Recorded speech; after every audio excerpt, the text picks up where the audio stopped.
Αγαπητοί μου μαθητές, αγαπητές μου μαθήτριες και όλοι και όλες όσοι και όσες παρακολουθείτε αυτό το κανάλι γιατί μαθαίνετε ελληνικά, γεια σας, καλώς ήρθατε. Ένα ακόμη βίντεο στο τέλος του καλοκαιριού. Τυπικά είμαστε στο φθινόπωρο, αλλά ο καιρός είναι καλός, οπότε καλοκαίρι, καλοκαιράκι, μικρό καλοκαιράκι και το Σεπτέμβριο στις πόλεις όπως η Θεσσαλονίκη υπάρχει πολύ έντονη πολιτιστική ζωή η οποία εκτιλήσεται, συμβαίνει έξω σε ανοιχτούς χώρους. Διάφορα φεστιβάλ, συναυλίες, θεατρικά, ό,τι μπορείτε να φανταστείτε. Το καλοκαίρι στην Ελλάδα πάρα πολλά πολιτιστικά γεγονότα συμβαίνουν σε αμφιθέατρα. Αμφιθέατρα είναι τα θέατρα αυτά, όπως αυτό, τα οποία στην αρχαιότητα υπήρχαν και γινόταν εκεί οι παραστάσεις, οι θεατρικές, και στη σύγχρονη Ελλάδα έχουμε πάρα πολλά αρχαία θέατρα, αρχαία αμφιθέατρα που είναι σε λειτουργία και κάθε καλοκαίρι εκεί δίνονται παραστάσεις, συναυλίες. Στην Θεσσαλονίκη επίσης έχουμε αρκετά αμφιθέατρα, βέβαια όχι αρχαία αλλά σύγχρονα. Αμφιθέατρο. Τη λέξη θέατρο την ξέρετε, σε αυτό το βίντεο θα δούμε τι αλλάζει στο νόημα της λέξης όταν μπαίνει μπροστά αυτή η μικρή λεξούλα, η λέξη αμφί. Τι αλλάζει όχι μόνο στο νόημα της λέξης θέατρο, αλλά τι αλλάζει γενικά στο νόημα των λέξεων. Τι σημαίνει το αμφί. Σας ενδιαφέρει? Θέλετε να το ακούσετε? Μείνετε μαζί μου.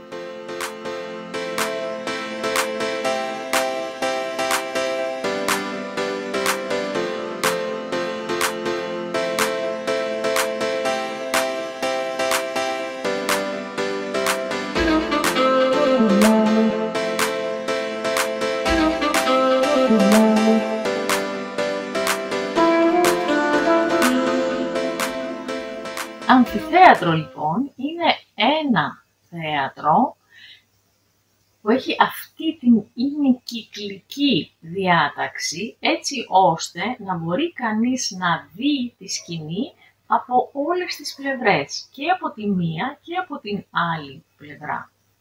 Όταν είμαι σε ένα σημείο που μπορώ να έχω ορατότητα γύρω-γύρω και από τις δύο πλευρές, τότε λέω ότι βρίσκομαι κάπου αμφιθεατρικά. Το σπίτι που νοικιάσαμε στις διακοπές είχε αμφιθεατρική θέα στο λιμάνι. Έβλεπε κανείς το λιμάνι και από τις δύο πλευρές. Αυτό το αμφί λοιπόν σημαίνει ότι κάτι συμβαίνει, κάτι γίνεται, κάτι υπάρχει και στις δύο πλευρές και στα δύο μέρη.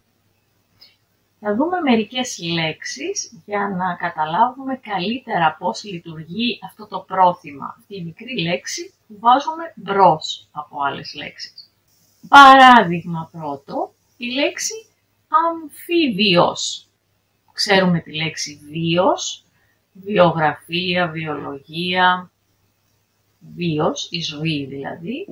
Αμφίβιος είναι αυτός ο οργανισμός που μπορεί να ζήσει σε δύο διαφορετικά περιβάλλοντα. Έχουμε μία ομάδα ζώων που ονομάζονται αμφίβια. Είναι ζώα που μπορούν να ζήσουν τόσο στη στεριά όσο και μέσα στο νερό.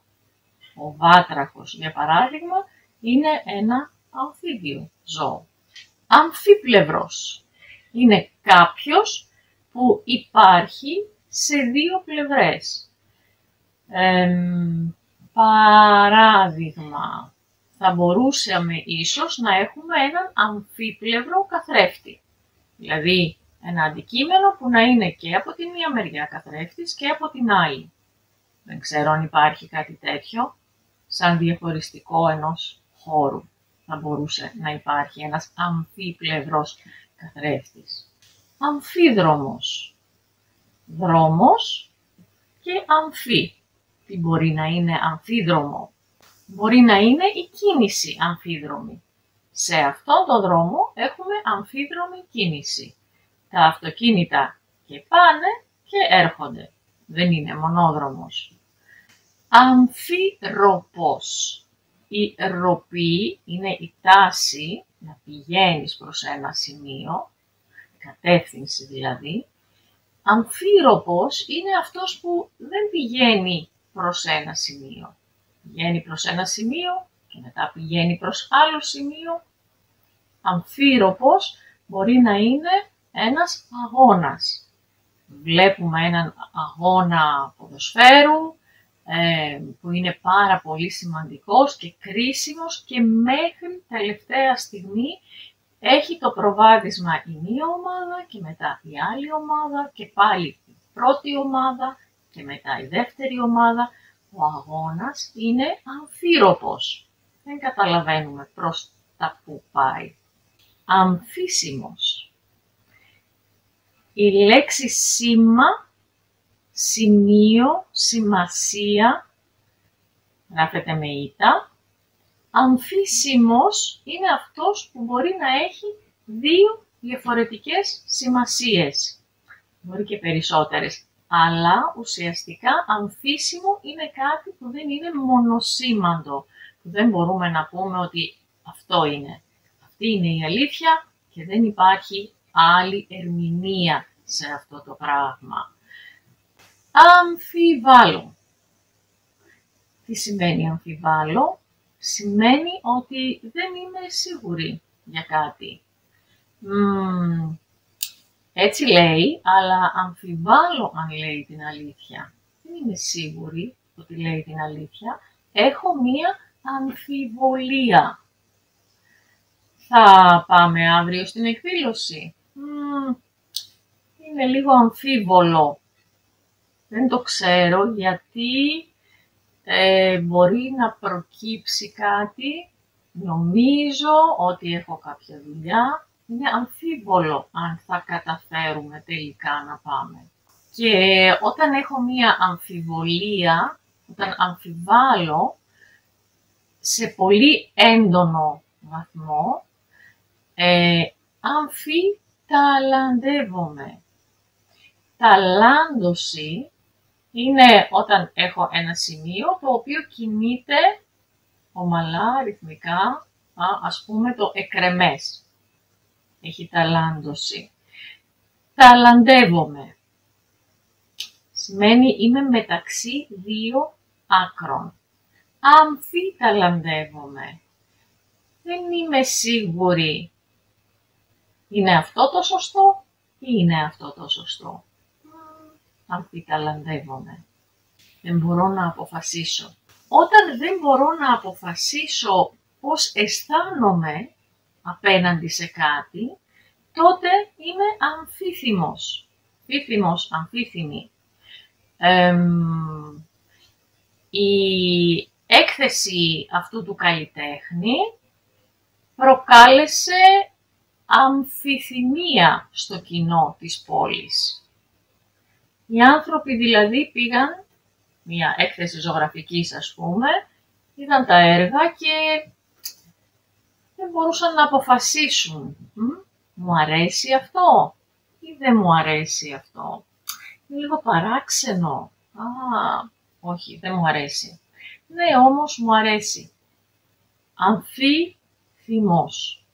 Έχω διαφορετικά συναισθήματα. Κάτι μου αρέσει και δεν μου αρέσει ταυτόχρονα. Κάτι με κάνει να θυμώνω και με κάνει να χαίρομαι ταυτόχρονα. Ψυχασθένεια είναι αυτό? Δεν ξέρω. Πώς λέμε σχέσεις αγάπης και μίσους? Αυτό είναι η αμφιθυμία.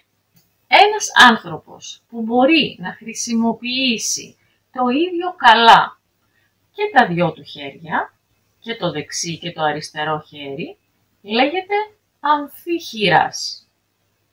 χρησιμοποιούμε και τη λέξη αμφιδέξιος, δηλαδή όπως το δεξί έχουμε και το αριστερό μας χέρι.